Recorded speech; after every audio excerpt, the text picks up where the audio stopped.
assistance. Huh? Oh. Huh. Huh. Yeah. Oh. Huh. Hi. My endless cycle begins! I'll catch up. Steady as stone.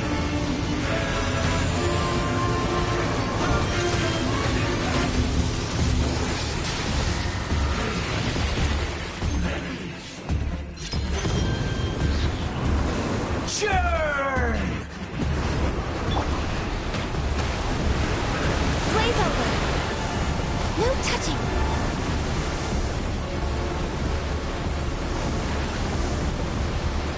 Feeble human!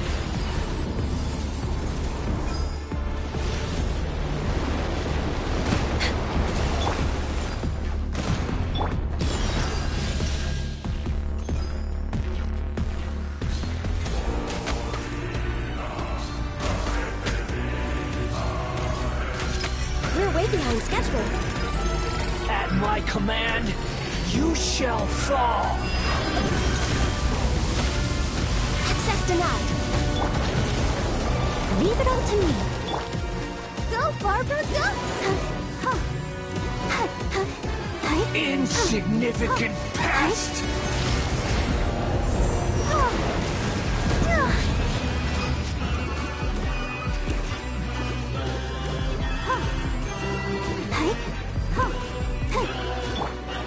No touching. Next on the agenda. Perish! Steady as stone.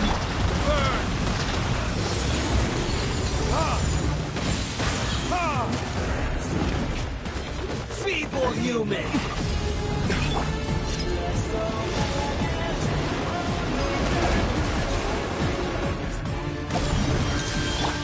This is long overdue.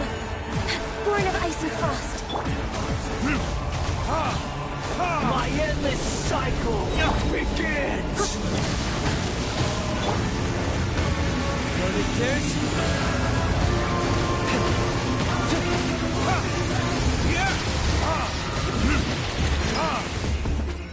Someone needs assistance. Churn! Access denied. I must leave no stone unturned.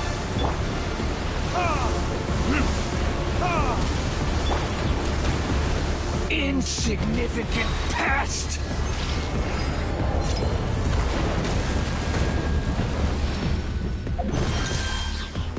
All hail! Born of ice and frost.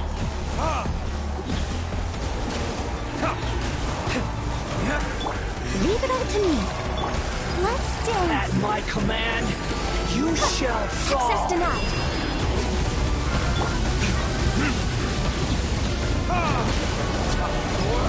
Retribution! Blaze over. No touching. Perish! I must leave no stone unturned.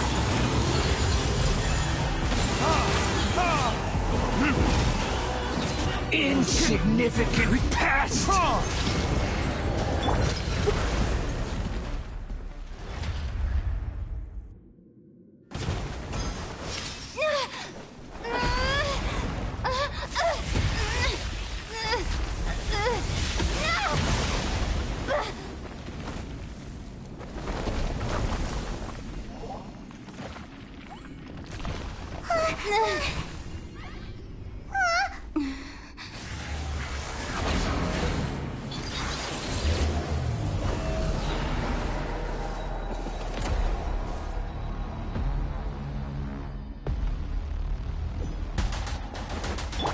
Steady as stone. Tremble!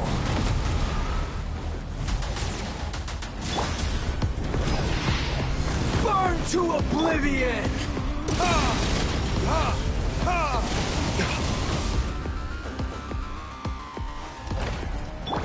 You filth! Kneel! I must leave no stone unturned.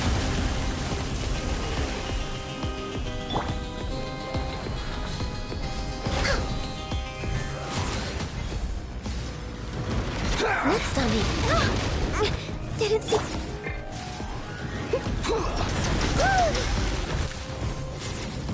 I'll catch up.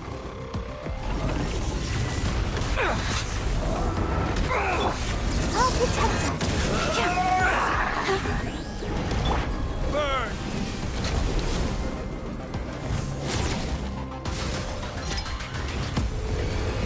Reality is pain!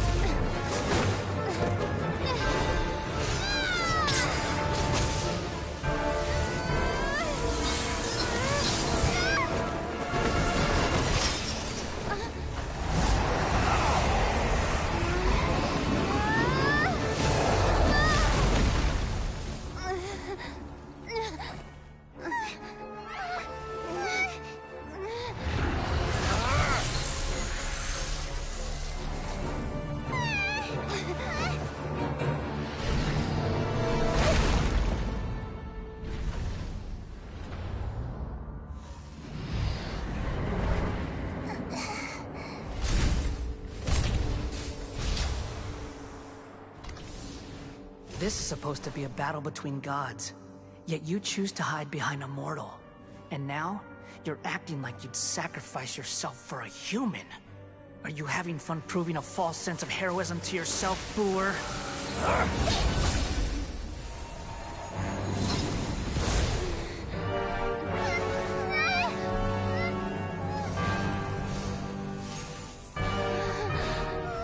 The data collection is almost complete. Do you even know how many times you've tried to take my gnosis from me?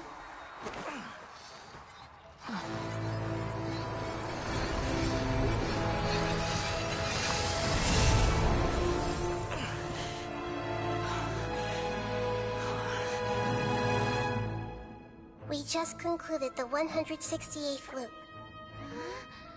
Did you know that in the effort to create you, the people of Sumeru were forced to live through the exact same number of Sub-Zerus festivals and Samsara cycles? The power of dreams. When did you use it on me?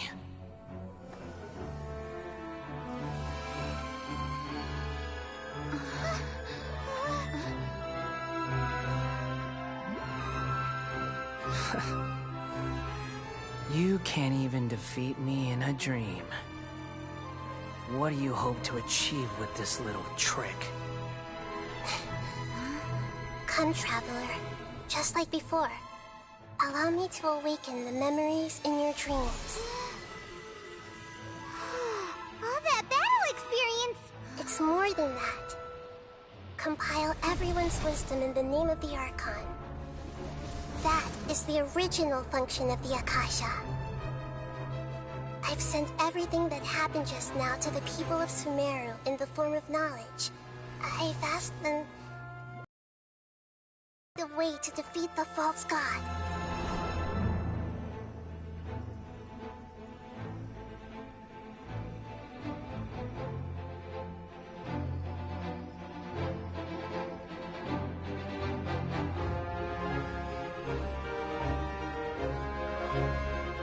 Now, all of Sumeru's wisdom is at your disposal. Meaningless tricks won't save you.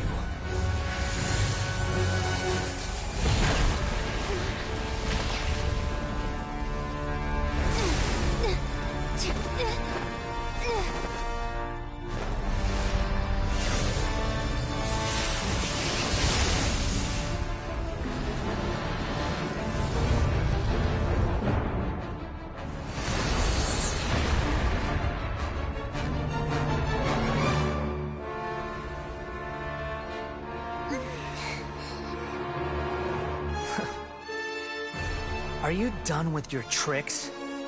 Can I finally take this as a real battle between gods? I'll leave this to you, the first sage of Booer.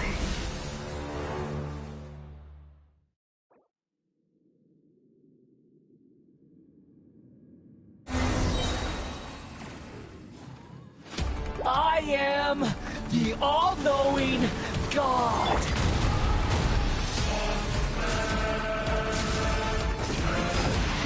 Burn to oblivion! For Rex Lapis! Kneel! Verdictus?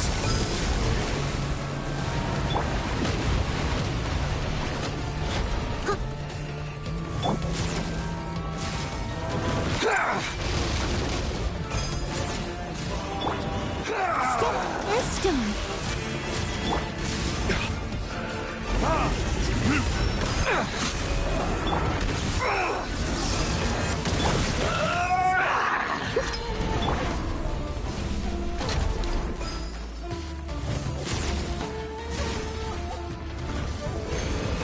Reality is pain! I must leave no stone unturned.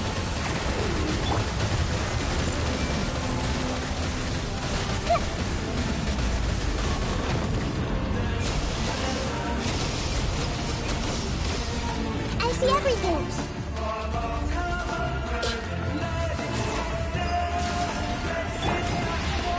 Burn to oblivion! Steady as stone.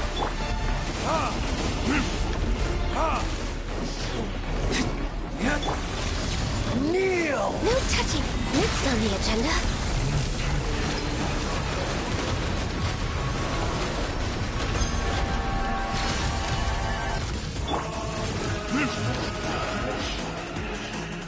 Good riddance, cruel world.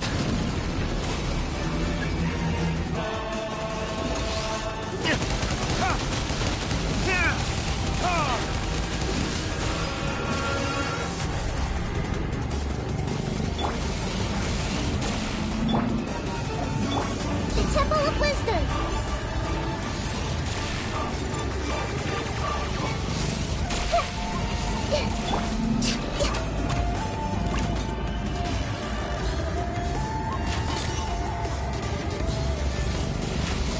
Next on the agenda.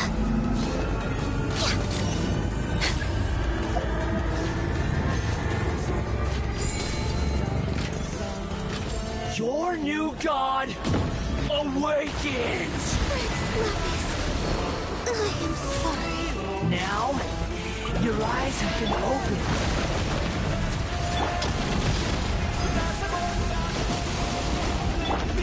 Hey! Oh, hush. Kneel!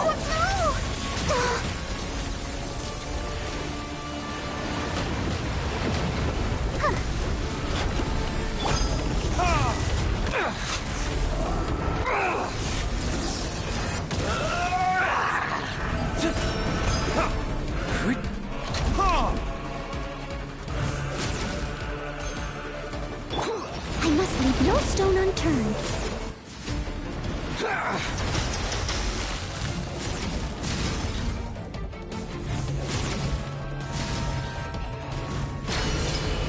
Reality is pain!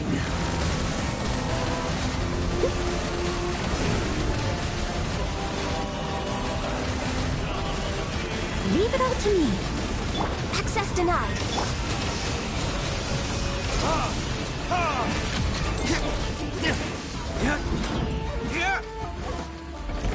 I'll protect us. Kneel! Hi. Huh. Hi. Huh. Burn to oblivion!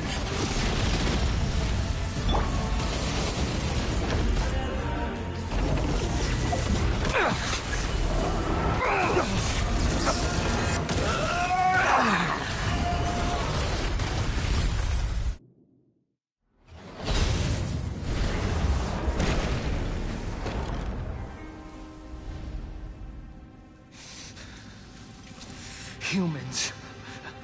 Filthy humans.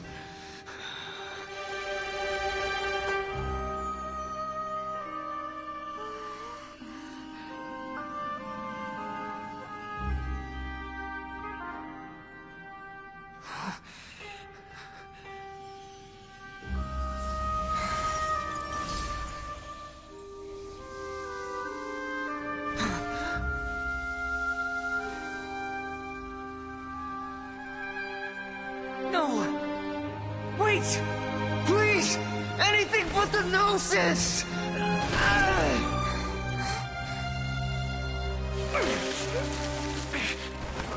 That's mine! Don't even try! I'll never go back!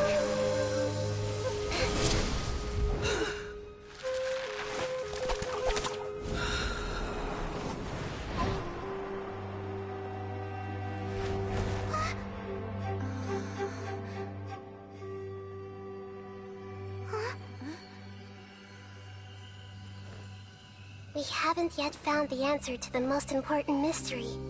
Irminsul is still waiting to be saved. With the power of another Gnosis, we may now finally understand the last memory of Greater Lord Rukkhadevata.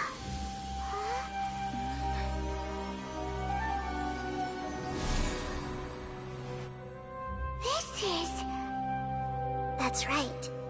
This is the last memory of my predecessor.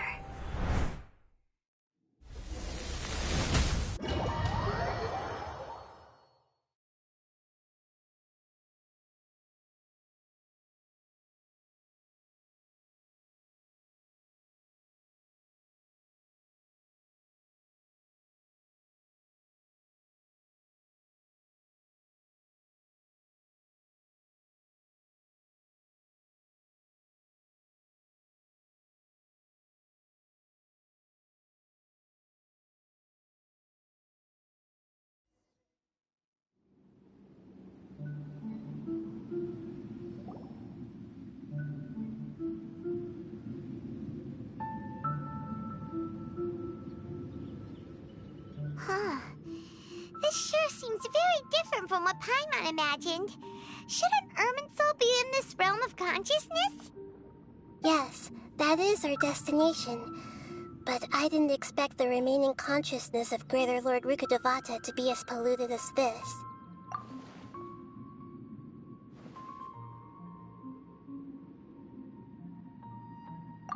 Forbidden knowledge? It seems you know about a concept that even I don't completely understand. Could you tell me what you know?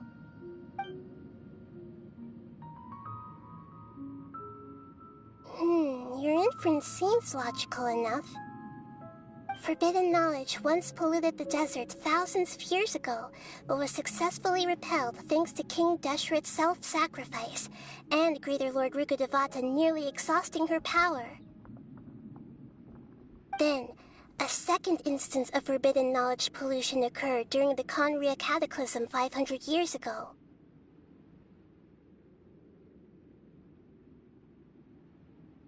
But I'm afraid it is much more serious this time, with Irminsul itself already in danger. So, if we're in the remaining consciousness of Greater Lord Rukkhadevata, and it's also been affected by forbidden knowledge pollution, then does that mean, in order to save us, Greater Lord Rukkhadevata? Yes. It's very possible that she sacrificed her life in the fight against forbidden knowledge. She didn't completely eradicate forbidden knowledge, but if it weren't for her actions, the pollution would have been far more rampant over these past 500 years. The way that everyone, including me, has forgotten everything about forbidden knowledge may very well be due to her restoration of Irminsul.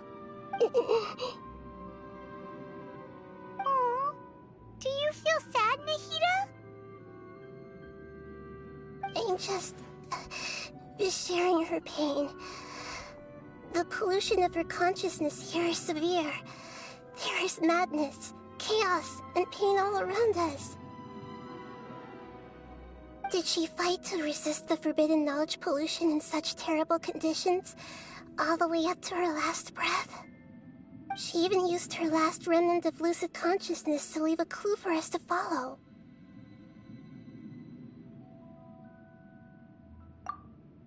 Yes, her words were distorted by forbidden knowledge, so that's all we could hear. But now, we have a chance to find the answer to this mystery. We can cross the polluted consciousness until we found the right path to meet with her lucid consciousness. And then... in person. Each of us need to be mindful of the state of our own consciousness while we are here. Even with the Gnosis' protection, we must always keep a clear mind. Otherwise, we could go mad at any moment. That's so scary. Don't worry, it should be easy enough for you to keep that mind of yours clear, Paimon. Let's go.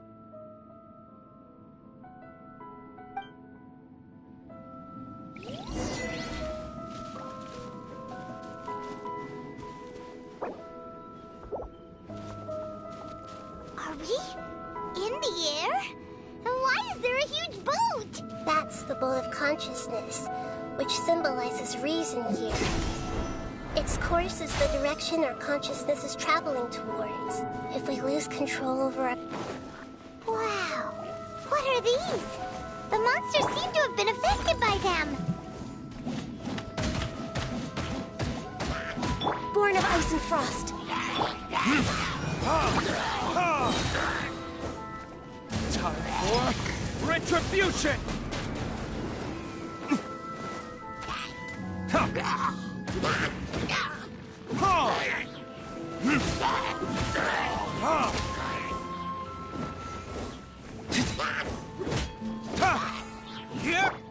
No touching! Let the show begin.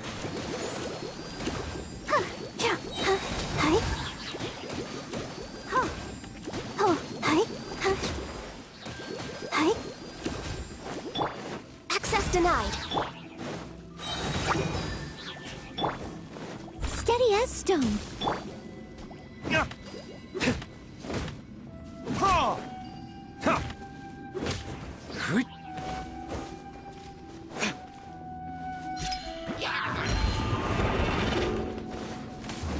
Verdict is... Blaze over. Born of ice and frost.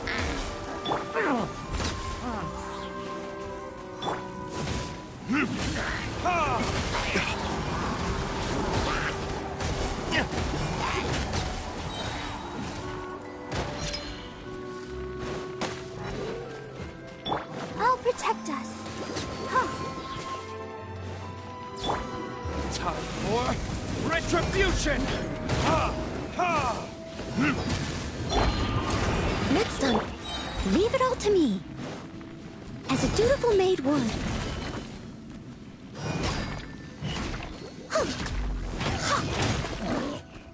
Access denied.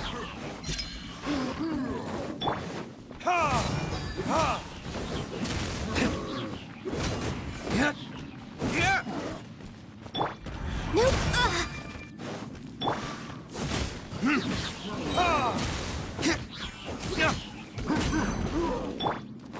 I must leave no stone unturned.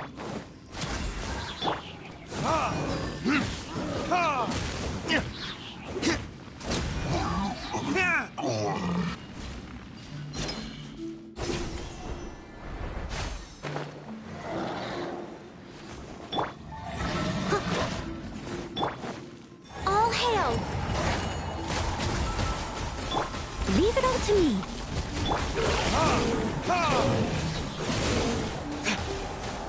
Verdict is... Access denied. Someone needs assistance.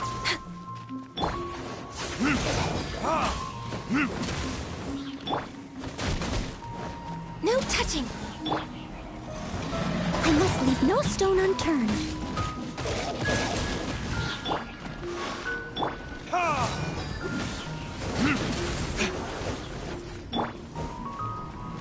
Blaze over. Time for retribution!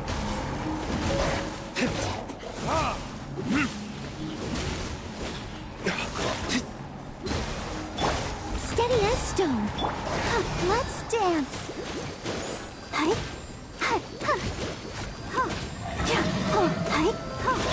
Access denied.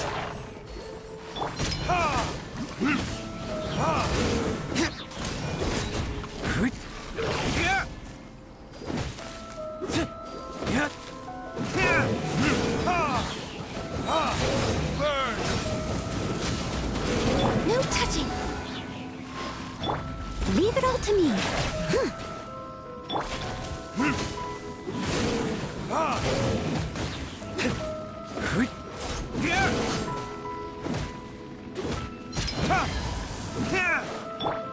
Next, access denied.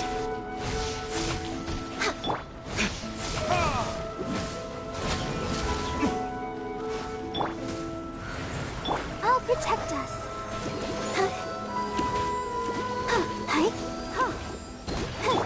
This is long overdue.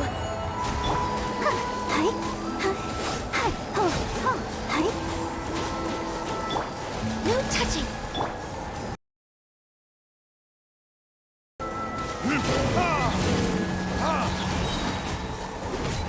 Verdict is...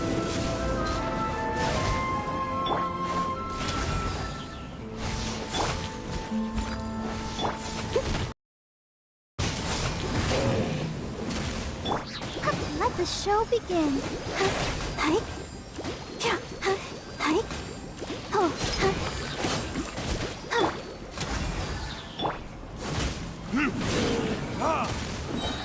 Time for retribution!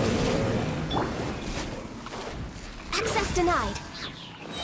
For Rex Lapis.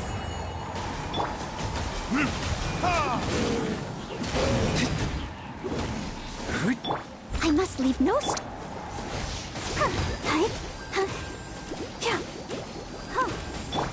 no touching.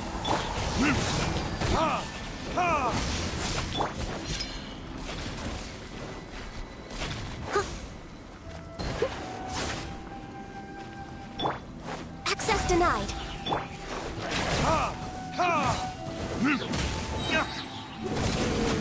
Burn! Look! Four-leaf sigils have appeared in the sky!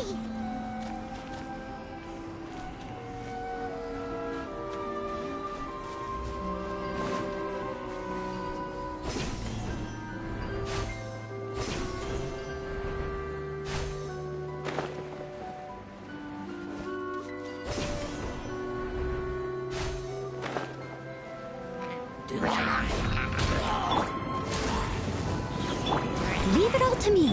I'll protect us.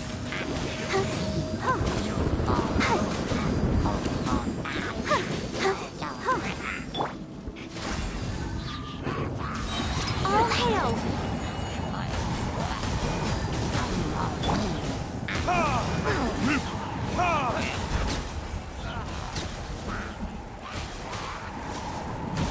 Born of ice and frost.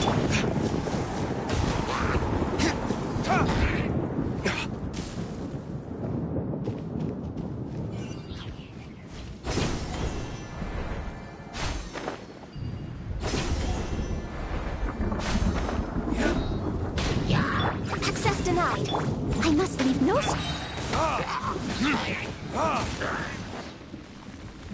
Verdict is... Born of ice and frost. For Rex Lapis. Let's dance.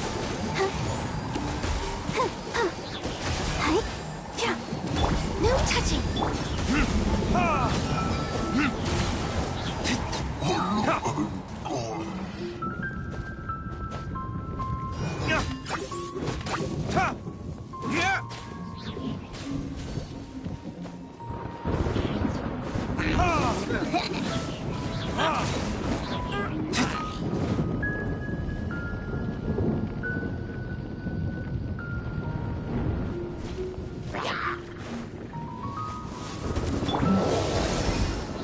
Steady as stone.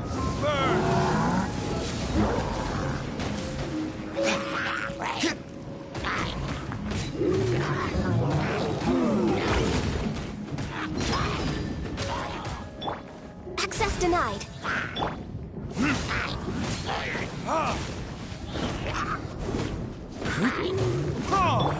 All hail.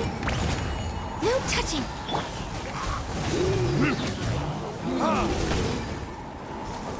Time for retribution!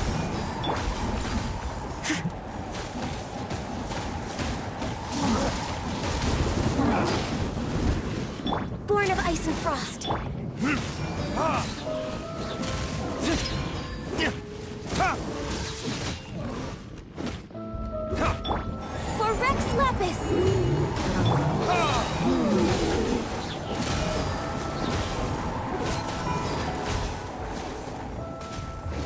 Verdict is...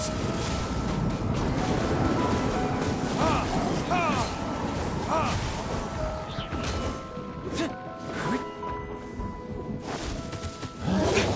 No touching!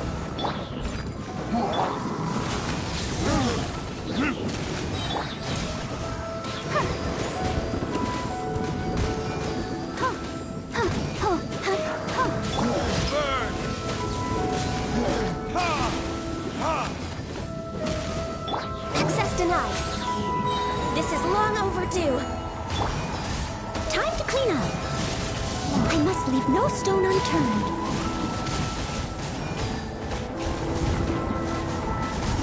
No touching! Ha! Ha! Verdict is... Born of ice and frost. Ha! Leave it all to me.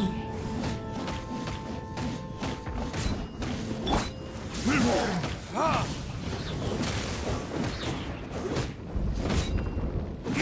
Access denied. To control the boat of consciousness, we need to find the helm first.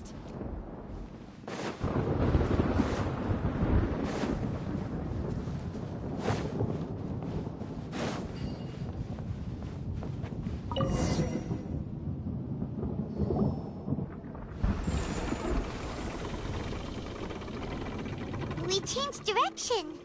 Are we still going the right way, Nahida? Mm-hmm. Judging from the current route, the boat of consciousness will soon take us out of here.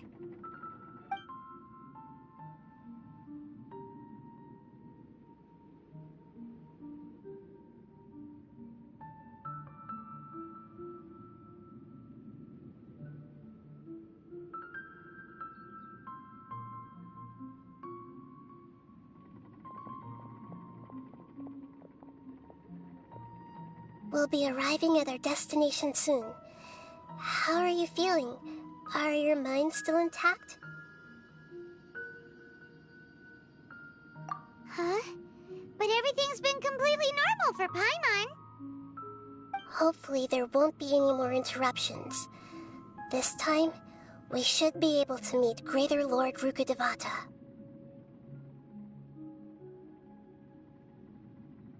Are you saying you've never met Greater Lord Rukkhadevata before? No, it seems that my birth and her death took place at the same time. Otherwise, I think she would have given me a little more guidance, and I could have done a better job.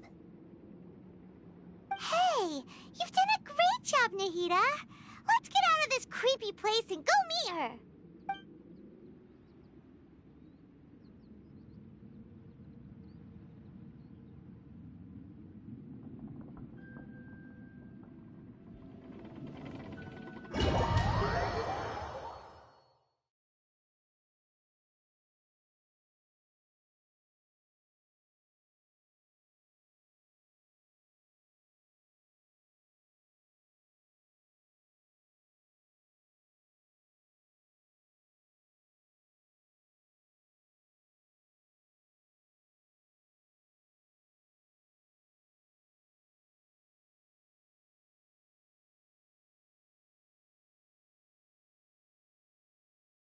So, is this the place you were talking about?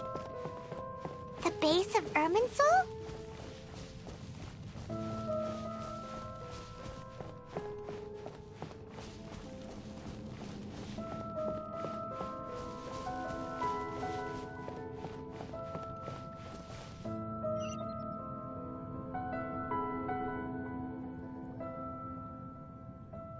Well, this is the place.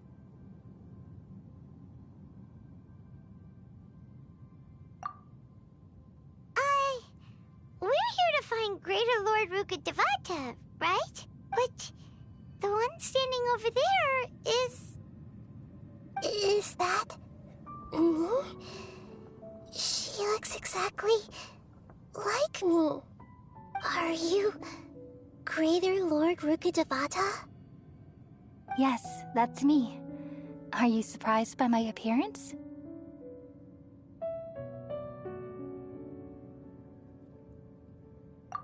Irminsul and the surrounding lands have been reproduced here as they were years ago. But this is just a realm of consciousness. We are manifestations of the same nature, hence why we would appear exactly the same. We're of the same nature? Why? Because you are me, and I am you. You are me in the new samsara. The new samsara?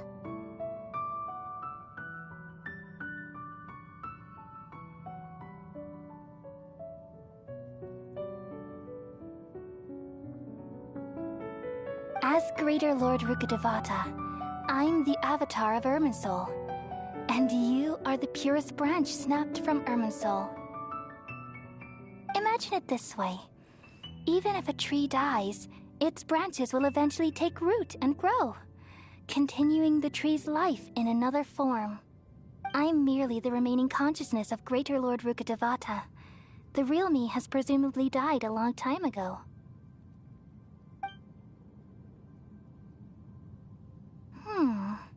Judging from your appearance, I've probably been dead for 500 years.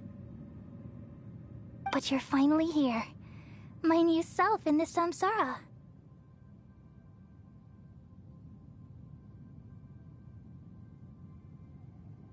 If this is true, then am I going to be a great Archon like you someday?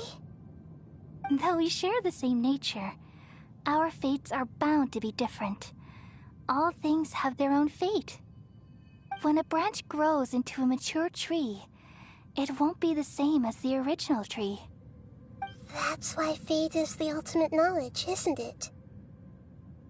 That's a great insight. Yes, very good. It's also precisely why you won't become like me. Really? But perhaps you may become an even greater Archon than I. I already see a determination in you that I didn't possess in my time, and the future that it leads you to will be yours alone. Along with the blessings from your past experiences. Don't worry.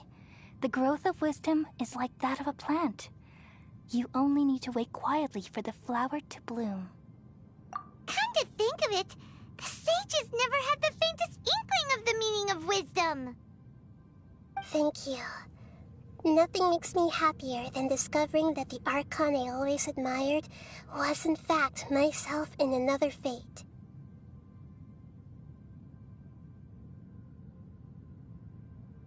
It's so nice to speak with you, Greater Lord Rukkhadevata. I've always wanted to meet you. The feeling is mutual. From the moment I snapped the branch off Irminsul and created you, I've also looked forward to talking with you. Could you tell me why you wanted to create me? And what exactly happened when you died? Ah, I see. You're here seeking answers, right? Everything that day, even the sky itself, changed into a color like this. At that time, the seven were all summoned to the nation of Conria. Except for me. I had a more important task to attend to. I had to protect Irminsul. The disaster occurred together with the pollution of forbidden knowledge. At that very moment, with my consciousness connected to Irminsul, I sensed something was wrong. The pain started to torment my mind. By the time I reached Irminsul, it was already displaying signs of corruption. Had I not repelled the pollution of forbidden knowledge with King Deshret thousands of years ago, I might have felt even more hopeless and lost. So what exactly is forbidden knowledge?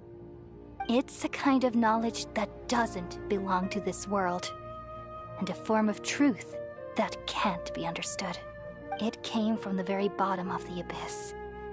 Even I could never understand it. The world is constantly rejecting it, leading to all kinds of bad phenomena. If we allow forbidden knowledge to pollute Irminsul, I'm afraid the entirety of Tevat could fall apart. So, there's knowledge that even the God of Wisdom can't understand? At that time, I knew I couldn't repel the forbidden knowledge with my strength alone.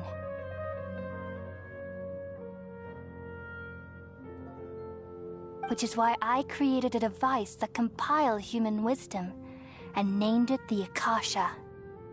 It's truly the world's most amazing invention. Thank you.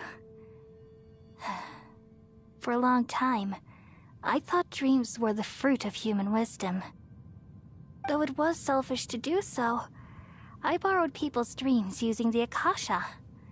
Then I compiled their wisdom and all of my own power. Well, did it work? Thanks to the wisdom of the people of Sumeru, almost all the forbidden knowledge was cleared from Irminsul. But things didn't go as smoothly as I thought.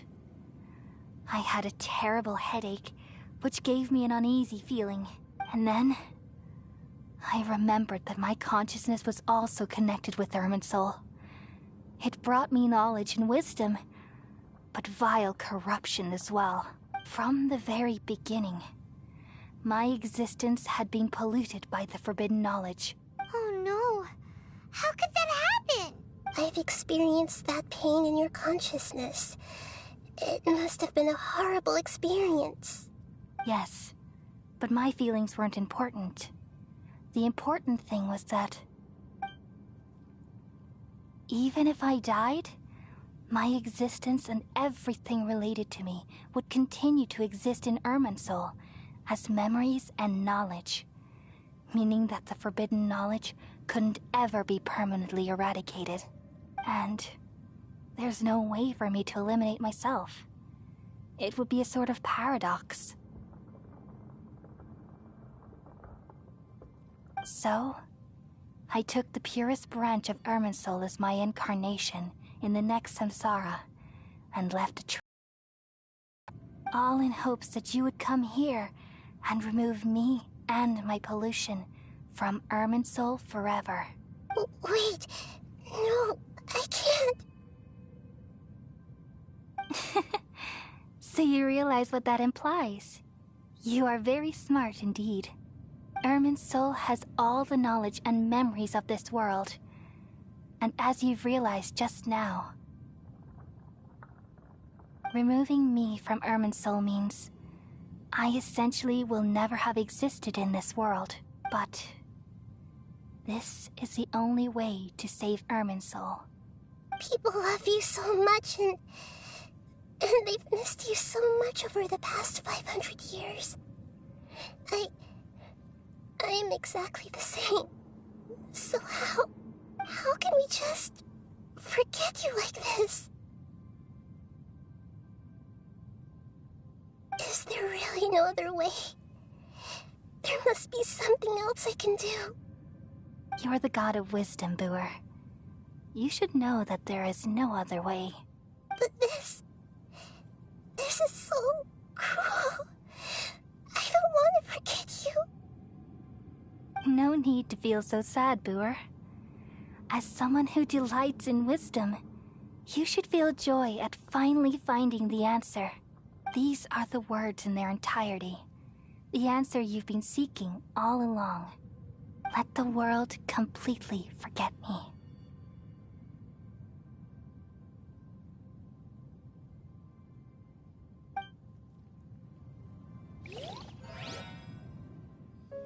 We all nestle under the great tree of wisdom, peering out to perceive the world.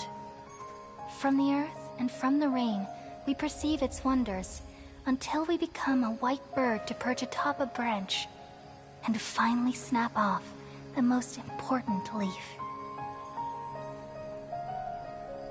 Once upon a time, I alone dreamed in this world. In my dreams, everybody would also dream after they fell asleep. Wild and wonderful thoughts would emerge from their minds. Some tumbled to the ground, and others floated to the sky, connecting all things in the world into one dazzling net. Among a plethora of worlds, were numerous smaller worlds, all of fate, finding within the tapestry their brilliant glow. I gradually understood that these indescribable and constantly changing things are the most profound things in the world.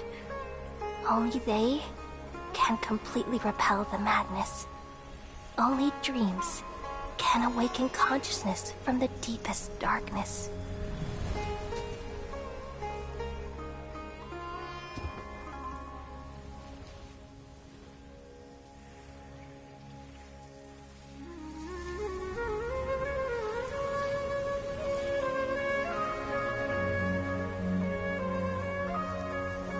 I'm the one who posed this question, yet also the one who sought a solution. Saving the world with the dreams of the people used to be my answer. And now, you've also found your own answer, and I shall return all the dreams to the people.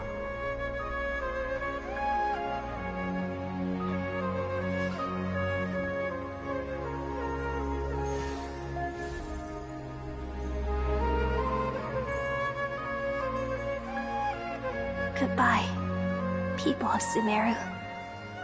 May you be blessed tonight with the sweetest of dreams.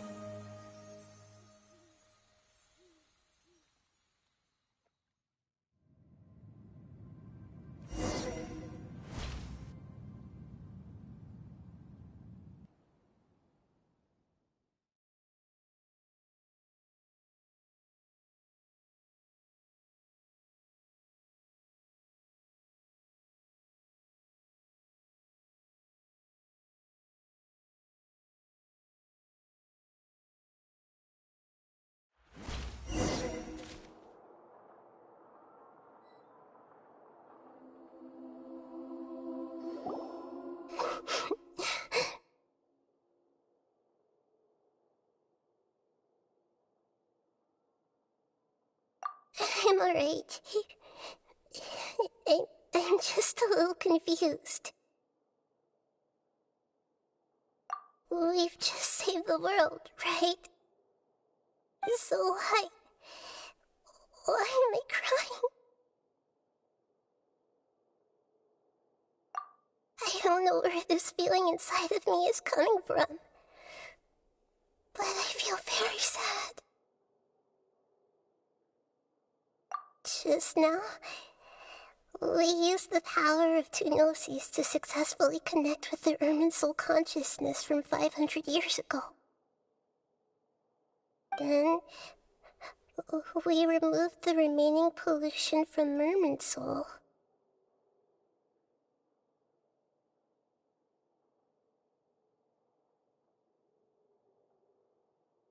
Yeah, what's wrong? Weren't you there just now?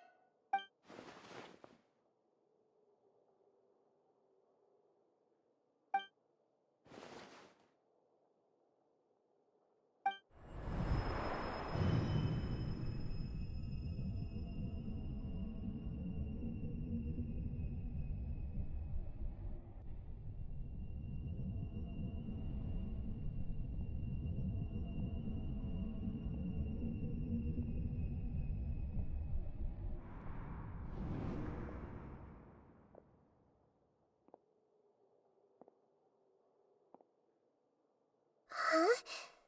That sound. Traveler! Paimon! I've been waiting here far too long. But finally I have the chance to be alone with you. All the precious time I wasted has finally paid off. The doctor! What have you done? Just a type of sound wave that can quickly put defenseless people into a dream. As I expected, it doesn't have any effect on gods. This is the only thing of interest I found among the sage's research. I thought I'd take it for a little spin. Don't worry. I know you would never forgive me if I actually killed them. I'm here to negotiate with you. Naturally, I won't do anything dangerous that could potentially damage our relationship. Negotiate with me? I heard you had already left Sumeru. Why are you here again now? I left Sumeru, but I also stayed in Sumeru. Even the God of Wisdom is restricted by the habits of cognition. How disappointing. You mean there are many different versions of you in this world? An astute guess. Even the same individual will have different cognitions at different ages. A long time ago, I made a major decision in hopes of preserving all my perspectives of how I observed the world. Observation is the first step of any experiment, but observing the current world doesn't satisfy me. It lacks an important dimension, that of time. So I saved segments of all my ages and made them into independent individuals. That's all there is to it. Indulge me. How does the God of Wisdom find my method of seeking knowledge? It's an insult to the very concept of life. Life inherently has many rules and restrictions, each with its own significance and reason to exist. They can't be broken on a whim. Good. Amazing, even. Indeed, it's difficult for humans to make peace with themselves, not to mention oneself from a different period. Since you were in the academia, why wait until now to show up? You could very well have stopped us and helped that fake god. Simple. Let me ask you this. Would any staff member ever help the subject in the middle of an experiment? It was my experiment, so why should I interfere with the results? The academia saw the plan to create a god as their ultimate goal, yet you only saw it as an ordinary experiment. You really are crazy. If the experiment succeeded, you would have had a new god on your hands. How would you have faced your own god then? Would you still take the same stance? Would you still hold the same view of yourself? I'm first and foremost a scholar. These results should be left to the judgment of the hypothetical me confronted with that outcome. But you're right. And that's exactly why I'm disappointed with the conclusion of this experiment. As an individual, you don't have any sense of belonging. You seem to have even fewer convictions than a typical scholar. Oh no, I certainly have my own convictions. They just don't fit your standards, that's all. All right, that's enough conversation for today. The experiment is over, and it's time to tidy up the equipment and reclaim any useful materials. For example, the Gnosis. Lesser Lord Kusanali, you're an intelligent Archon. I'm sure you understand the disparity in our combat abilities at this time. Besides, you have no way to use that Electro-Gnosis in battle. Didn't you say you were here to negotiate with me? Somehow, it's starting to seem like you intend to take it by force now. I'm merely stating a fact. After all, I'm also a scholar. Naturally, I hope to show proper respect and dignity to the God of Wisdom. Your hypocrisy is built on absolute confidence. I understand your scheme, but... what if I were to destroy the Gnosis now and awaken the heavenly principles? Awaken the heavenly principles? Do you think that's really possible? The heavenly principles have been silent for many years, but the Gnosis are symbols of their control over Tevat and all the laws. Will the destruction of a Gnosis attract the attention of the heavenly principles?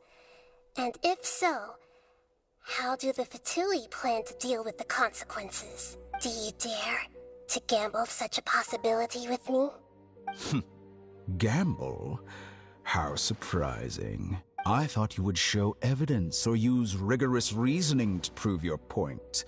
The word gamble is the last thing I expected to hear from the God of Wisdom. But this is a clever move. You must have seen through me when I first captured your consciousness. As a scholar, I respect all possibilities. This has always been my principle and is an essential trait as an experimenter. Indeed, I can't ignore this possibility. So tell me then, what are your conditions?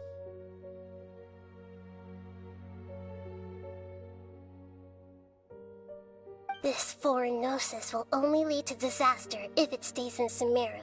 But this electro-gnosis is the prize I obtained after defeating one of your fellow harbingers. Now, as the one who initiated this cascade of events, shouldn't you pay the corresponding price? Price? Interesting.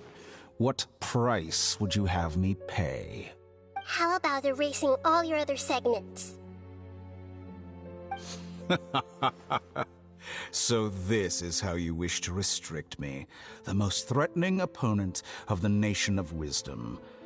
What you request of me is like plucking out the eyes I have placed in the dimension of time. Segments are extraordinarily difficult to make.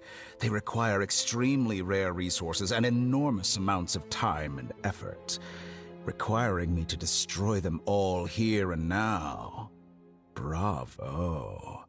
A suitably wise decision on your part. Yes, how very interesting. Can I assume that you have long been wary of me? Among all the versions of me, this segment you see now is the most selfish. If it weren't me, your idea wouldn't have worked. What did you see when you were imprisoned? You were observing me, and that's how you know I've long grown tired of their doubts and endless arguments.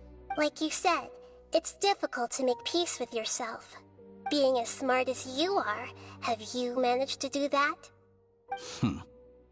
I see. If you think all those versions of me are worth a gnosis, then deal. You sure didn't hesitate much. Is the relationship between all the versions of you really that bad? I don't think there's any need to dwell on that. The surplus versions of me can be exchanged for a gnosis. Do you think anyone can offer themselves at a higher price? Besides, with my abilities, it's only a matter of time until I find better perspectives. Perhaps it's best to say, you're just temporarily ahead. But what I'd like to know is, how can you be sure that I've really erased them? I can see your remaining honesty.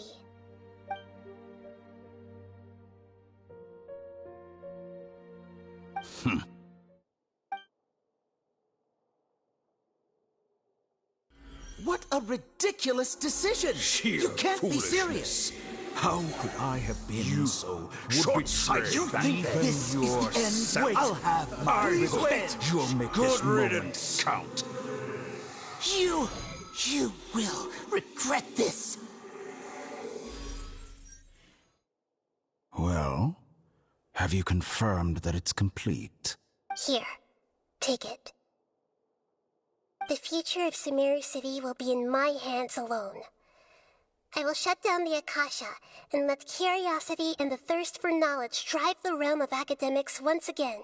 There won't be any further gaps for you to exploit. It truly pains me that my academic achievements have never been appreciated in my homeland. Of course, I have no interest in being rejected by this city for a third time. Another chess piece. And where is your dendrognosis? Don't be greedy, Harbinger of Snezhnaya. No, this is a different transaction. If you intend to turn off the Akasha anyway, then there's no further use for the Gnosis of Sumeru, is there? Besides, isn't it the Archon's duty to deliver what's desired of the Seeker? Oh, judging from your expression, you don't seem to find the idea very agreeable. Then let's think of it this way.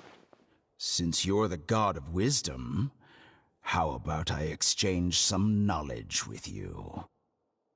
People exchanging knowledge with the God of Wisdom is the stuff of legends. Yet here you wish to exchange knowledge for the God of Wisdom's property. Arrogant as that is, it has piqued my interest. Let me ask you, have you in all your mighty knowledge ever heard the rumor that the skies of Tevat are fake? Huh?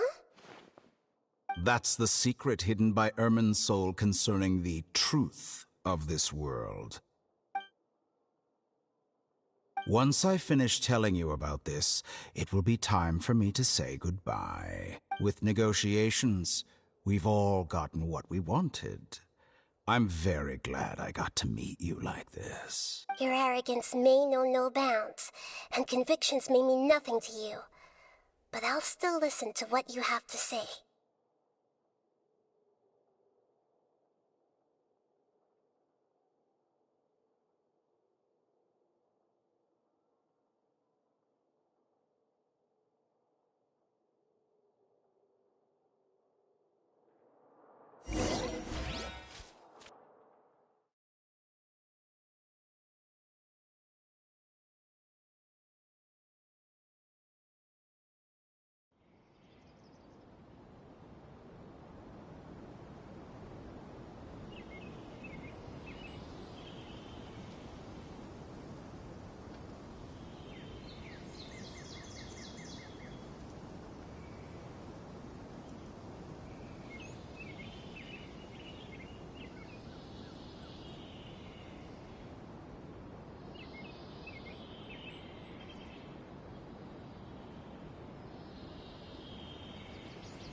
Together! Okay. Wake her up.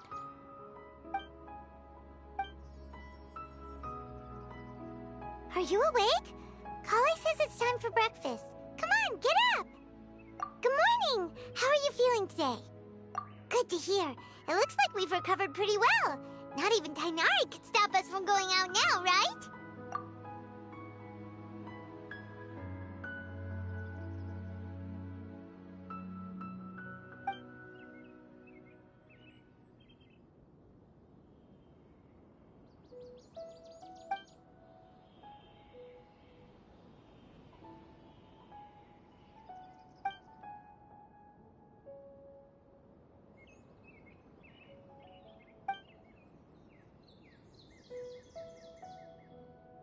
Come on, Traveler, let's go!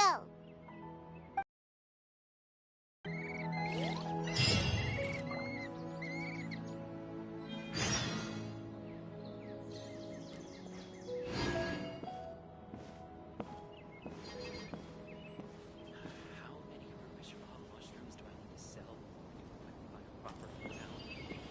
Surely that little girl must be leaving soon.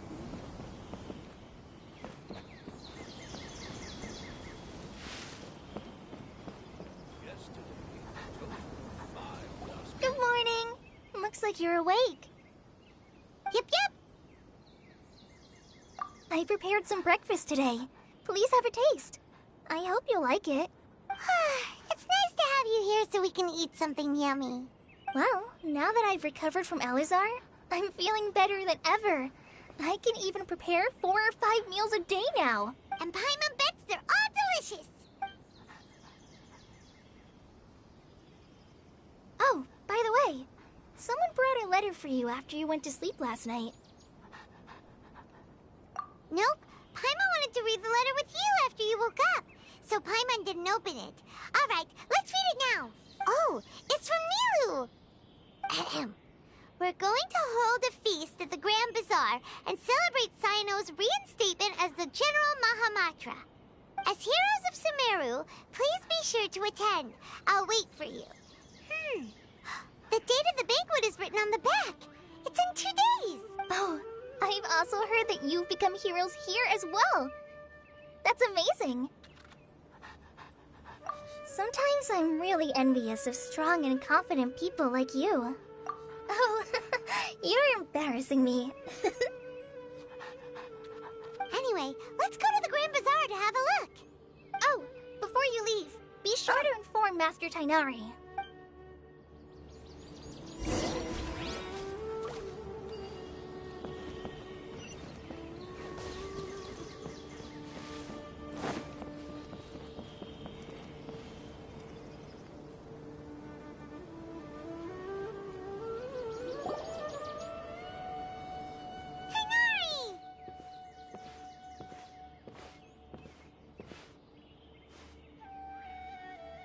Good morning. How do you feel today? We feel much better. How about you? I'm recovering well. Thanks for asking. But from the looks of it, you seem to be already busy with work again. It's fine. I'm not that busy, really. The Elazar patients have recovered, as well as Hypatia. For now, I only need to tend to my Forest Watcher duties. It seems once Irminsul started getting better, everything else started to recover too. Yes, but there are still some residual effects. The withering is one example. Though it won't spread anymore, the existing zones won't just disappear. We forest rangers will still need to do the work. By the way, we have some good news. Cyno got his position back. This news is hardly new. He had already mentioned it to me before. Huh? You mean he was already here? Why didn't he come to say hi to us? He visited once, but he was afraid of disturbing you while you were resting. He just asked me a few questions and left. Then you probably already know all about the celebration feast. Celebration feast? No, I haven't heard anything about that. Huh? But didn't Nilu say in her letter that they would celebrate Cyno? He didn't tell you? Perhaps, or alternatively, he doesn't know about it either. Come to think of it, Cyno doesn't seem like the type who'd enjoy a celebration feast. You and Kale are both Cyno's close friends. Why don't you come to the feast with us? Kala has taken over some of my tasks these days. I don't think she'll have time for it. Not to mention me. You see, some VIPs have come to the forest recently. Huh? VIPs? Very important Paimons?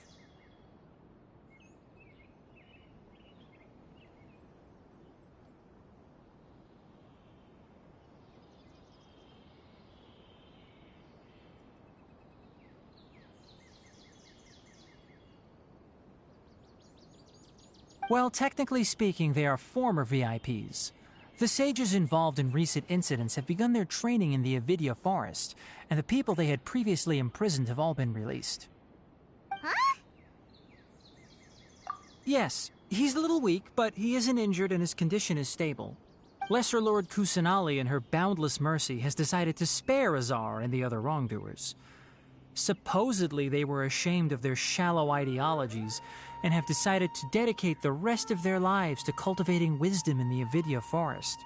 When they learned that Lesser Lord Kusanali had defeated the Balladeer and saved Irminsul, they were shocked at first, but also became happy, feeling that the sacred light guiding them on the path of discovering wisdom had begun to shine once again. As a result, work has increased for the forest rangers. That sounds really exhausting. There's nothing we can do, really. But that's another topic. Back to the matter at hand. Are you two planning to head out? Ah, right! We're here to request permission to head out. Would that be okay? You've recovered well. You may go, but be careful. Yay! Will do!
We're way behind schedule.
Well, there won't be any problems if the feast starts at that time. Everything has already been prepared. Mr. Zubair, I finished tallying things up here. Well, except for the guests. Is a simple reply really that much to ask of our guests? It's affecting our arrangements. Oh, it'll be fine. Besides, it never hurts to get things ready in advance. I was thinking the same thing. The feast will be held sooner or later, right? Hey, Nilu! Traveler, Paimon! We got your letters, so here we are! You're the best. The other guests haven't even replied yet. Huh? Are we the only ones that have arrived? Yeah. I had someone deliver letters to all of our guests. But maybe everyone is still busy with other things. Look, I get it. Sumeru is in an extremely important period of transition right now, but even if your friends are important figures, they shouldn't just ignore your request like this. Nilu is Sumeru's #1 celebrity, after all.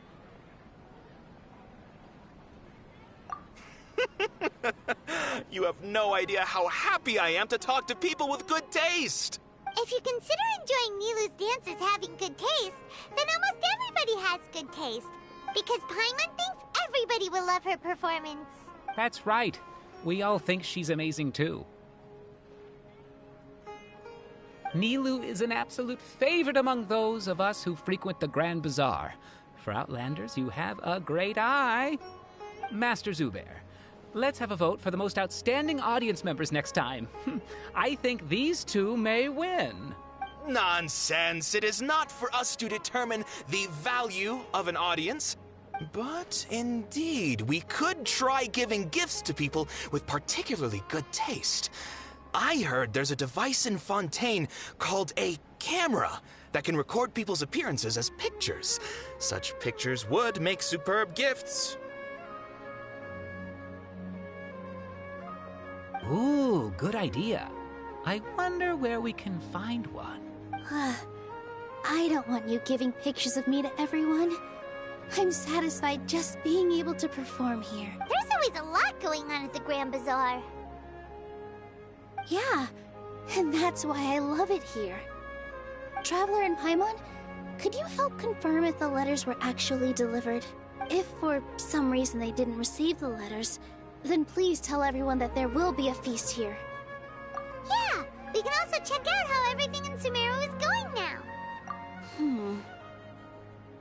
When I wrote the letters, I heard that Dia was in Port Ormos, and Alhaitham was at the Academia.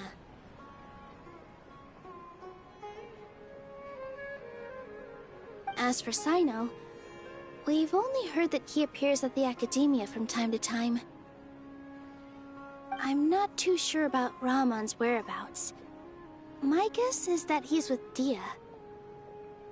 As for Dunyarzad, I just hope she's feeling better. I sent her a letter, but I was afraid of disturbing her.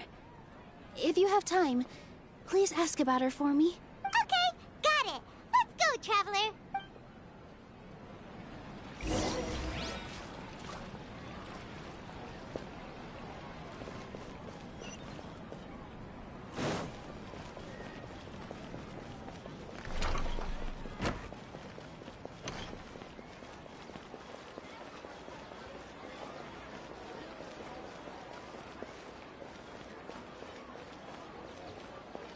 next on the agenda? We're way behind schedule.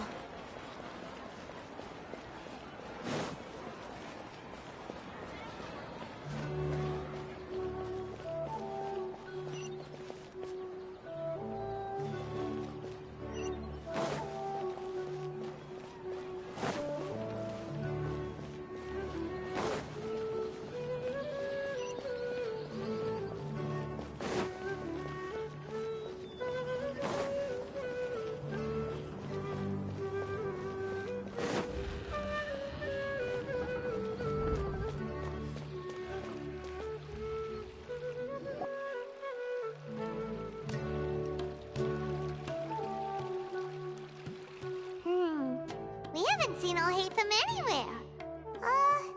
Let's ask that person over there.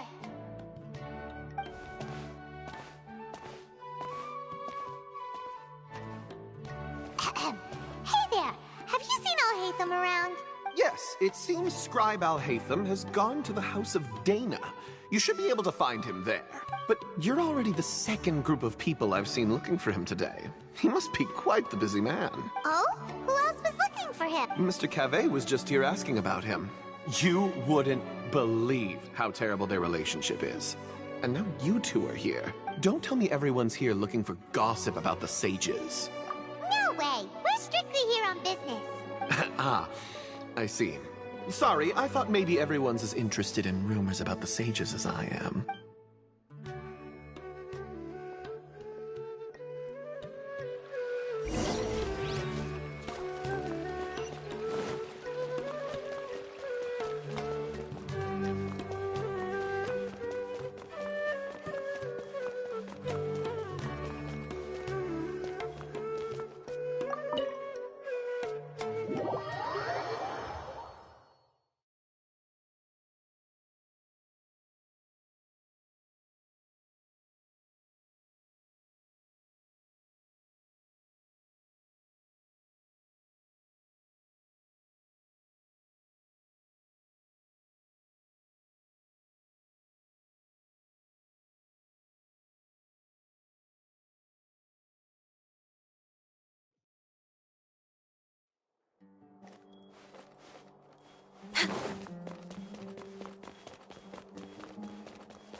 Alhaitham should be around here somewhere, right?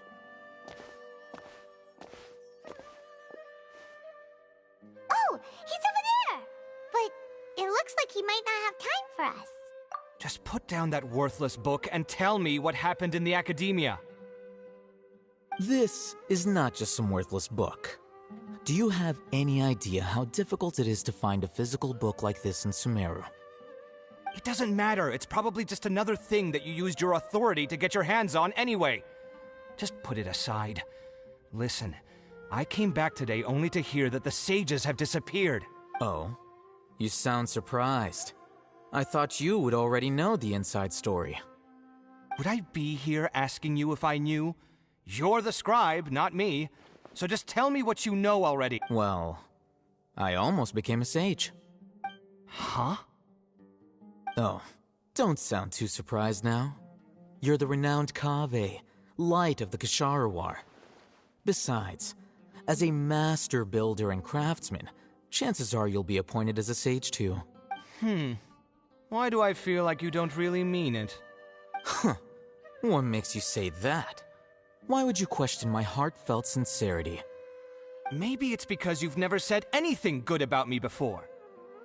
Yeah, well, I share a similar sentiment, and anyone who knows you as well as I do would surely do the same. Ugh, you... See? This is why I hate discussing anything with you. Your ridiculous and arrogant attitude always gets in the way. It seems that you really can't stand my personality. Ha! What was your first clue? Well, then you might as well move out of my house. Are you threatening me? Stooping to a new low, I see. Ugh, and don't change the subject. You, a sage? What a joke. The academia might as well just close tomorrow. Are they having a fight? Forget what's going on with the academia. Haven't you been busy with your construction project? Tell me, when are you going to build yourself a mansion? Don't get me started! I get angry just thinking about it. So, what great building did our master architect work on this time? Like I need to tell you. Keep your nose out of my business. No, I think we deserve to know. Where were you when Sumeru needed you most?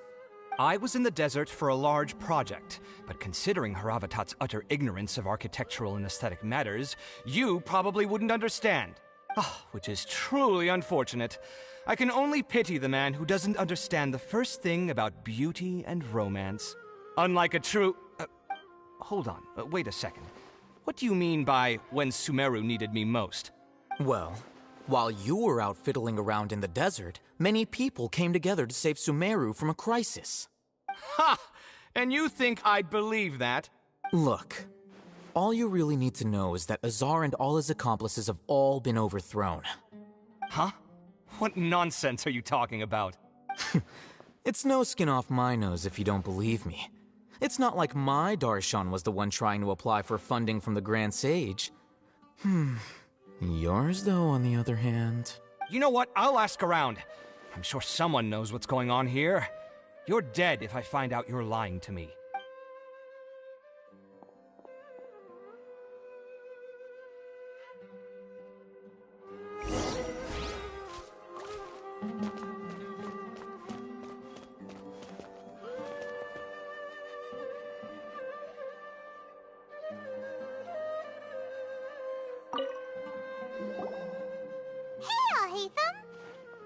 Oh, it's you two. What's the matter? We're running some errands for Nilou. Have you received her letter? Letter? Nilou said she sent out a letter inviting everyone to a celebration feast in 2 days at the Grand Bazaar. We'll also be celebrating Zaino's reinstatement as General Mahamatra. If she addressed the letter to Al-Haytham of the Academia, then the letter should have gone to my office. I've been busy these days, so I haven't had time to check for any new mail at my office. I only now have some free time to attend to personal matters. Have you always been so busy with your work? Of course not. I'm only busy these days because several sages have been dismissed recently and the whole academia was practically turned upside down. Kainari told us they all went to train in the Avidia Forest. Apparently they will spend the rest of their lives there. That is already the best possible ending for the likes of them. 4 of the 6 great sages were possessed by their desire for power and attempted to create a new god. In order to pull it off, they even imprisoned the other 2 rational sages. To imagine such things could take place in the academia. I don't know where to begin. Yeah, you're right. Huh. Feels kind of strange to hear them called that after all this time. But then again, the 6 great schools sounded pretty impressive too. Yes, at least that's how they're supposed to sound. It's said that when the Academia was first founded, the Dendro Archon herself established the 6 great schools, each representing one of the 6 different types of wisdom. Numerous Darshans have sprung up and faded. Only the 6 Darshans attaching themselves to the 6 great schools have stood the test of time and obtained permanent seats in the Academia. Now, the 6 Darshans are nearly synonymous with the 6 great schools, and the leaders selected for the schools are the 6 great sages. Among the 6 great sages, there is one central leader, the Grand Sage. Unfortunately, only the sages from Vahumana and Amorta remain now. They were imprisoned for opposing Azar, and were only rescued after Azar's downfall. So who's managing things in the other 4 schools now? Do they need to find someone new? Yes. Normally, new sages are selected based on a strict set of criteria. Oh, didn't you just say something about becoming a sage? If they pick you, then we'd have a huge connection in Sumeru. Yes, about that. You didn't let me finish my sentence. The person in charge of personnel affairs nominated me to be the Grand Sage in place of Azar and help Lesser Lord Kusanali manage the Academia. But I refused. Huh? But why? Can't you be a little more ambitious? I'm not even interested in being one of the 6 great sages. Like I said before, I don't like being a... So are you busy these days trying to find others to take the job? That's not my job either. I'm only responsible for handling important affairs within the academia before the new sages take office. And the first thing I'll do is reject Kasharawar's application for funding. By the way, who was that other person just now? Is he your friend? Do we look like friends? Paimon doesn't know. That's why Paimon's asking. His name is Kaveh, my roommate. You could say he's the representative for Ksharawar scholars. Which is exactly why he always has so many problems. So everything that's happened recently must be a huge change for the people of Sumeru. Such is the work of the Academia Scribe.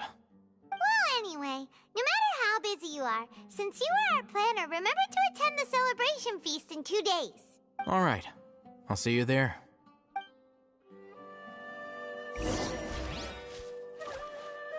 We're way behind schedule.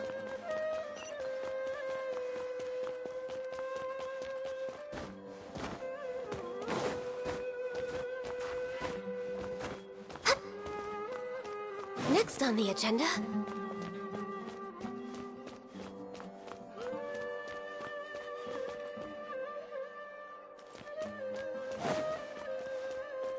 Please show me your credentials.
We're way behind schedule.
True history is sometimes even more exciting than legend. Trust me, I'll find you your perfect color. Sense to you, Cece?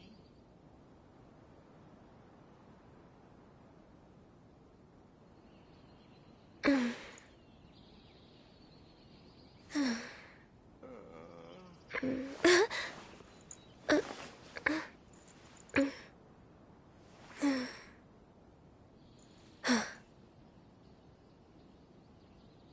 me, I'll find you your perfect True history is sometimes even more exciting than legend.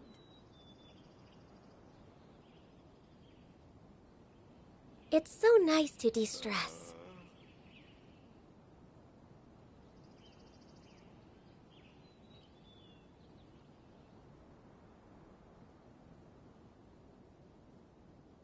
Does this make sense to you? Trust me, I'll find you your True perfect history is color. sometimes even more exciting than legend.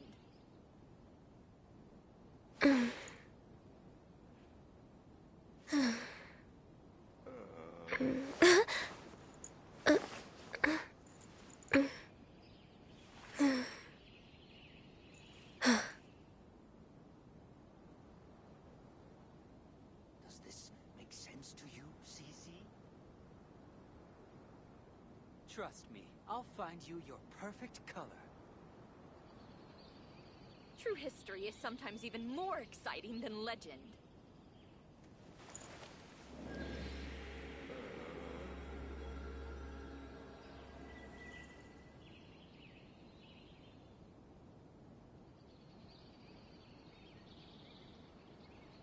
Trust me, I'll find you your perfect color. Does this make sense to you, CZ? True history is sometimes even more exciting than legend.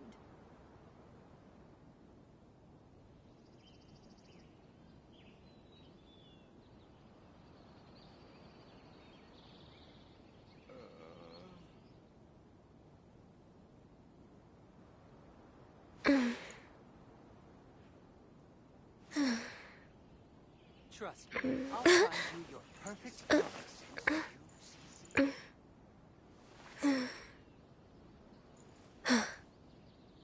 True history is sometimes even more exciting than legend.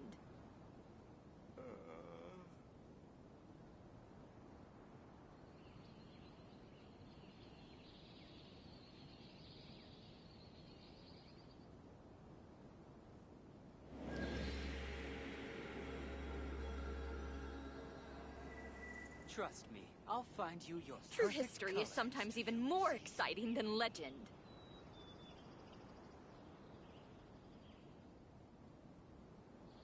If you lie on the grass, you can feel the heartbeat of the world.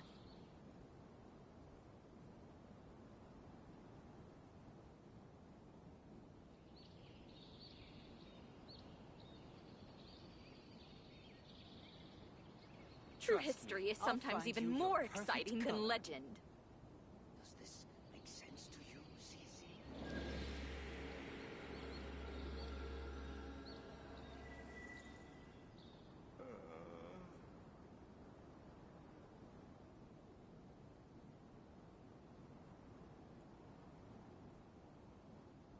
Should we really be off work this early?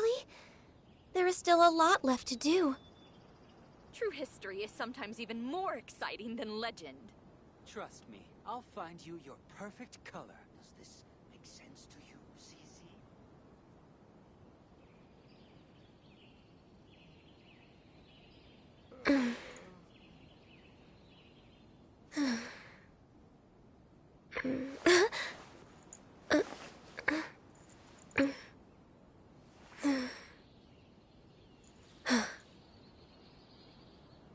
Trust me, I'll find True you your history is perfect sometimes even color. more exciting than legend.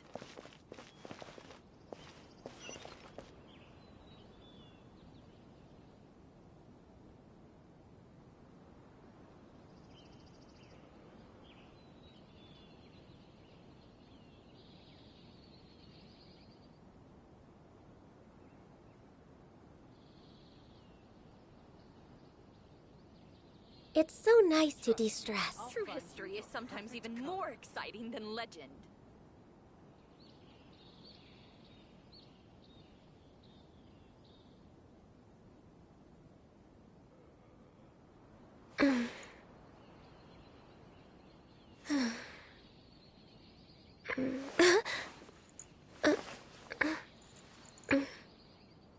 True history is sometimes even more exciting than legend.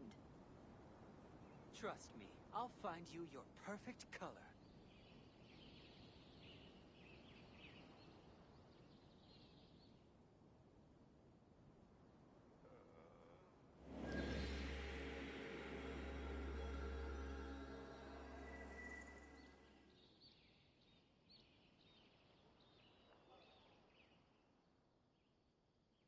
True history is sometimes even more exciting than legend.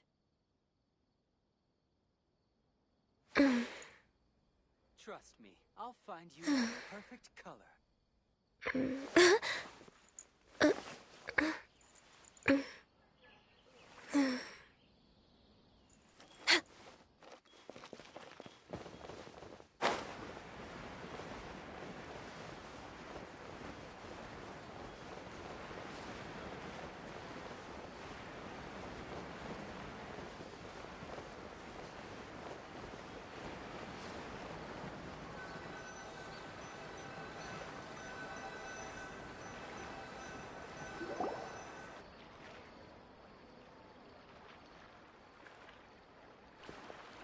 This is Port Ormos. Now where could... Is that Paimon I hear? Huh? Oh, it's been a while. How are you doing? Dunyarzad! It's been so long since we've seen you! I'm doing well. I can go as far as saying I have never been happier in my entire life. I don't know if you've heard, but Elazar has completely disappeared, and all the patients have recovered. You kidding? Knowing them and the connections they've got, I'm sure they've heard about it. Yeah! That's right. My lady is feeling better now, so I'm accompanying her for a walk. Why do you still call me that, Dia? You've already informed my father of your resignation. I guess I'm just used to calling you my lady.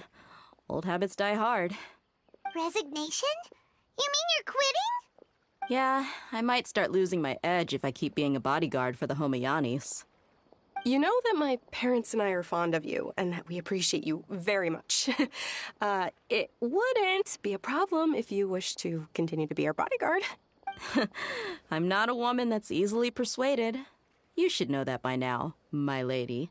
When I took this job, I had already decided that I'd quit as soon as you'd recovered. It's time for me to get back out there and chase that horizon. So what are you gonna do now if you're not gonna be a bodyguard anymore? I want to take a risky job and put my body to the test again. Huh? But we literally just finished one of the most dangerous jobs ever. Are you getting bored already? I know. If I hadn't joined in that plan with you, I wouldn't have come up with this idea. I guess I still get fired up by that feeling of going all out in a fight. It made me realize that I'm still a mercenary through and through. Life is short, and I'm happy that I got to be a part of that operation. But the whole thing also made me realize that there are still many problems in Sumeru, and as a desert dweller, I'm still not completely ready to settle down on this side of the wall.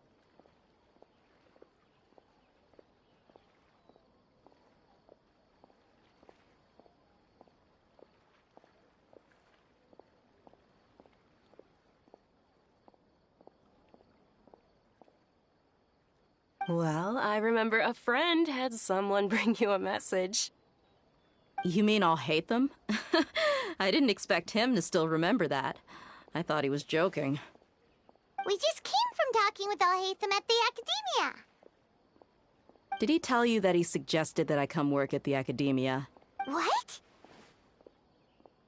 I heard that Azar and his cronies fell from power, and Alhaitham told me that now was a good time to find a job in the Academia. But only if I wanted to.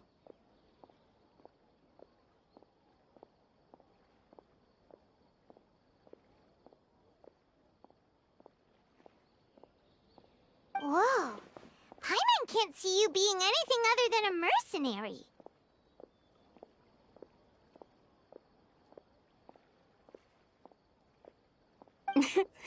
Me neither. But I think Dia would look great dressed up as a scholar.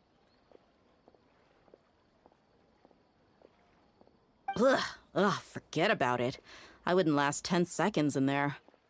Alhaitham probably just liked the way I worked and knew I'm good in a fight, so he suggested I find some work in the academia. But you know, if you take him up on the offer, Sino might actually agree and let you become a Matra.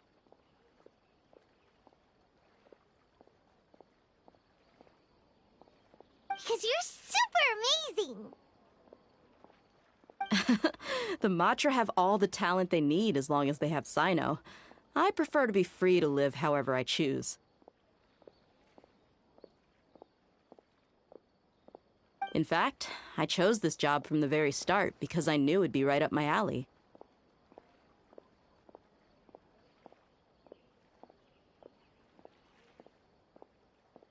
Even if being a mercenary means facing all kinds of danger. A lion has to return to the wild sooner or later. If anything, being your bodyguard has been unfamiliar territory for me. I don't want to see you go, but I'll respect your decision. I'm glad to hear you say that. Come on, no need for the sad face. It's not like we'll never meet again. Once the whole Dendro Archon thing is settled, everything in Sumeru will take a turn for the better. That makes me happy too. But a peaceful society will probably mean less demand for mercenaries like me. Before long, we'll be a dying breed. So I'd better get to work while I still can.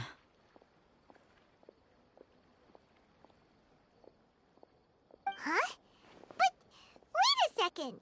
You make it sound like you're leaving now! Well, no, not yet at least. I promised my lady I'd stick around until next week. So, have you been in Port Ormos this entire time? We were wondering if you had received a letter from Nilou.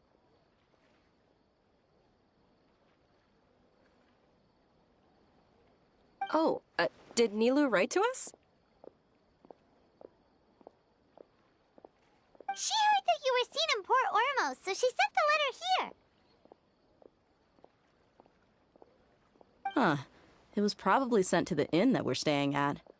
My lady has been very energetic lately, and keeps taking me on hikes, staying out even into the night. By the time we get back, the receptionist is usually off napping on the job. Right, and we tend to leave quite early in the morning, so the old man on duty is also usually dozing off. So what it really sounds like is that the person on duty is always asleep.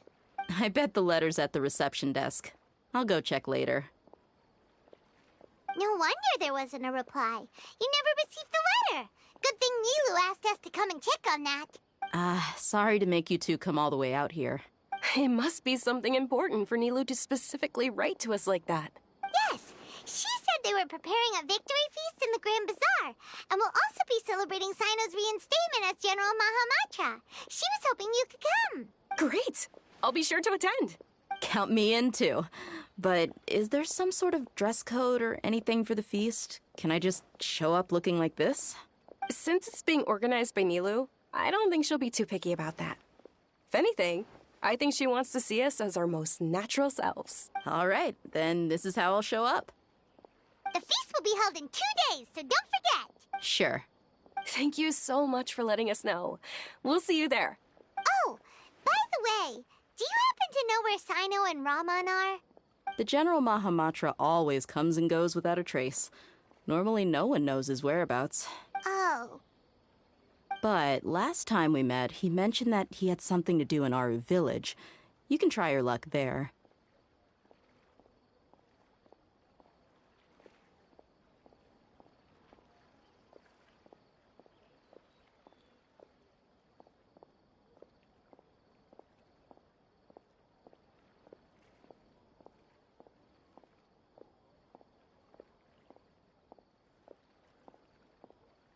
As for Raman, your guess is as good as mine.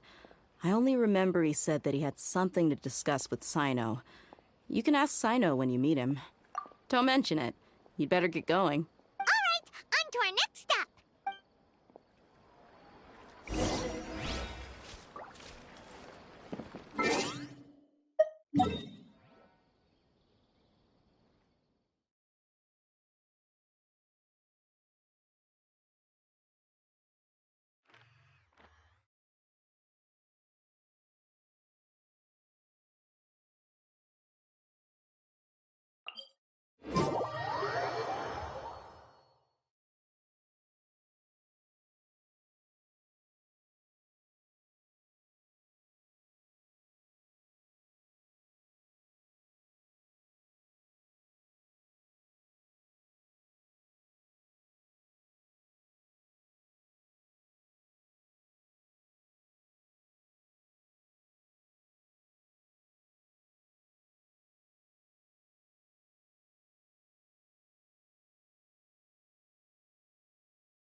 Next on the agenda...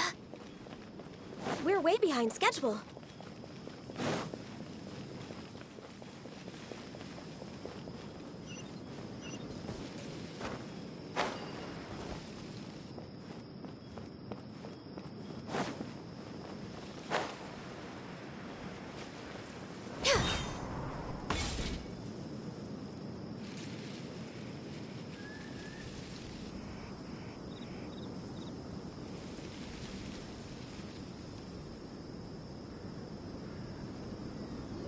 It's been a while since we last visited Aru Village.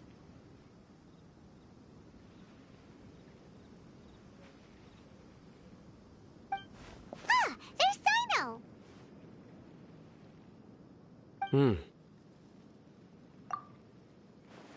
What brings you here? We recovered well, and Tanari agreed to let us leave, so now we're out and about again. It seems Gandharvaville's medical treatment is still as good as ever. And Tanari is recovering well, too. That's good to hear. Yeah, you're the one who brought us to him when we lost consciousness, right? Thanks for that. You're welcome. Tainari has excellent medical skills, and Kale is quite attentive. It was the best place for you. But why are you just standing here like a dead tree? I'm meeting some people. Oh, you mean Candace? I've already talked with Candace and the village chief. They're still at the usual place. You can go there if you'd like to see them. But you know one of the people I'm meeting as well. Oh, by King Deshret's blessing, my friend suddenly appears in the desert. Don't tell me you've run into trouble and need us to help now. Roman! And... huh? Sataria? Oh, you know me? Oh, well, you're pretty famous in the academia. Don't worry, these are our friends. No need to be so guarded. I see. I'm doing well. Many good things have happened recently. Same here. Really, I feel that my whole life has started to shine after suddenly finding a new direction. Oh, tell us everything. Yeah, you go ahead. Alright, well, I suppose I should start by saying I've decided to leave the academia. What? It's not that I've given up on being a scholar. Instead, you could say I've found a new identity.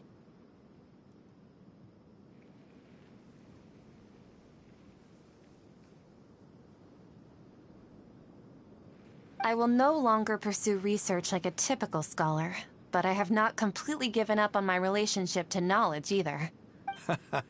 I can see what you're saying now. What do you mean? I plan to leave the academia and return to teach here in the desert. Wow, so you want to become a teacher? Sataria will return to support education here and teach people from the desert.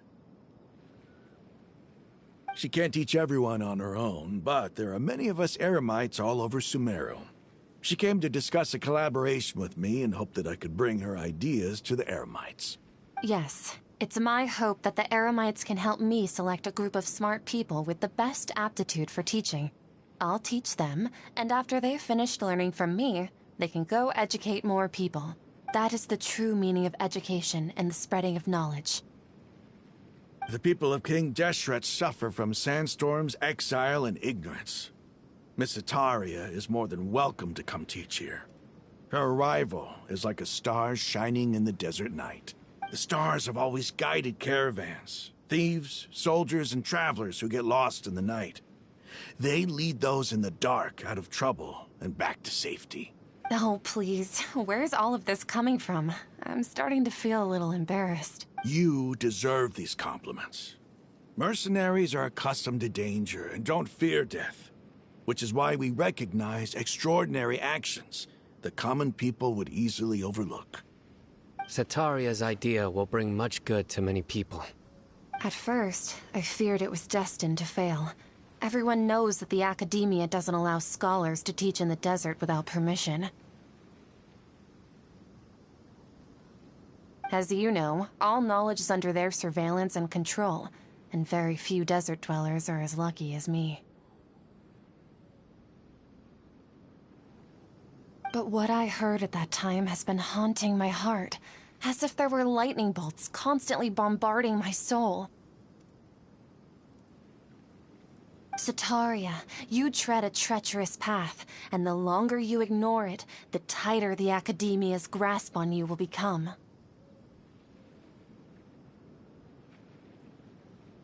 Sataria, why haven't you gone home?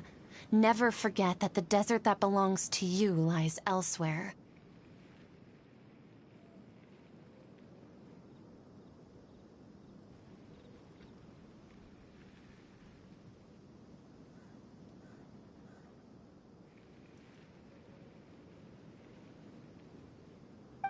Miss.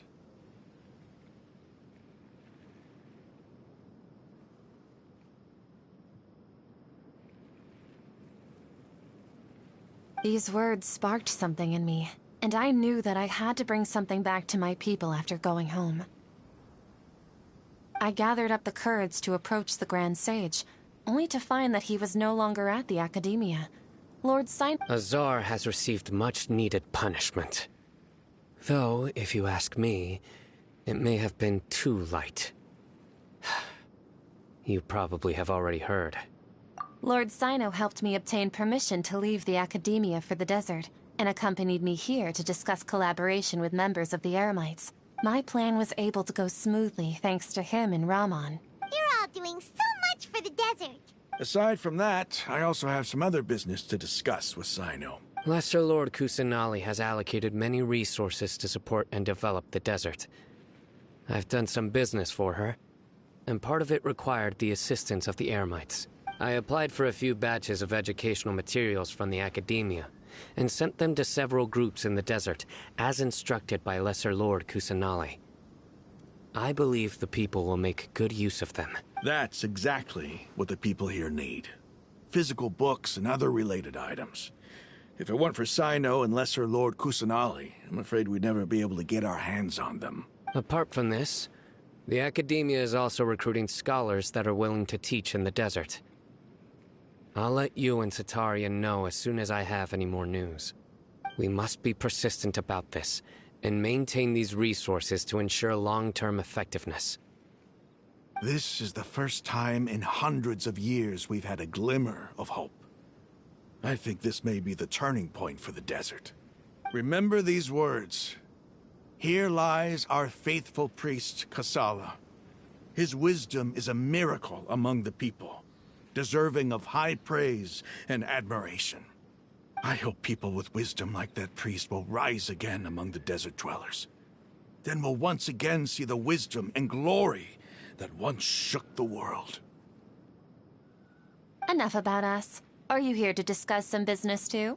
No, not at all. We're actually here on behalf of Nilou. Nilou wanted to write to everyone, but she wasn't sure where the letters should be sent, so she asked us to come find everyone personally. A celebration feast will be held in 2 days at the Grand Bazaar. She hopes that all of you will be able to attend. At the feast, we'll also be celebrating Sino's reinstatement as General Mahamatra. Although, judging from your appearance, it seems you've already been reinstated. Paimon thought you would only start working for the Academia after the feast. Celebration? Feast? It's the first I've heard of it. Tighnari was right. He really didn't know. This feast is for you, Sino. Sounds to me like you'll have to be there. It's rare to see that kind of expression from Lord Sino. You must not like feasts very much. No, not really. But I'll go. Well, I still have a lot to handle here. Besides, I need to look after Miss Sataria in the desert, so I'll have to pass. I'm afraid I won't be able to join you. Although, if you'd be so kind, please give a message to Miss Nilou for me. The message is, I'm sorry for how I treated you before, but now I understand the beauty of your dance. It's like a light shining in the sky. You and the art you symbolize are not only beautiful, but also lively and powerful, so much so that it was prohibited.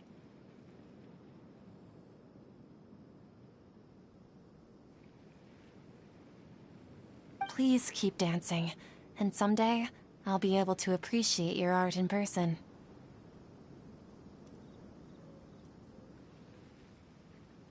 Okay, we've got all that down. Our job here is complete as well. Oh, Sino, remember, party's in 2 days. Make sure you're there. Got it.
Ad Astra Abyssos.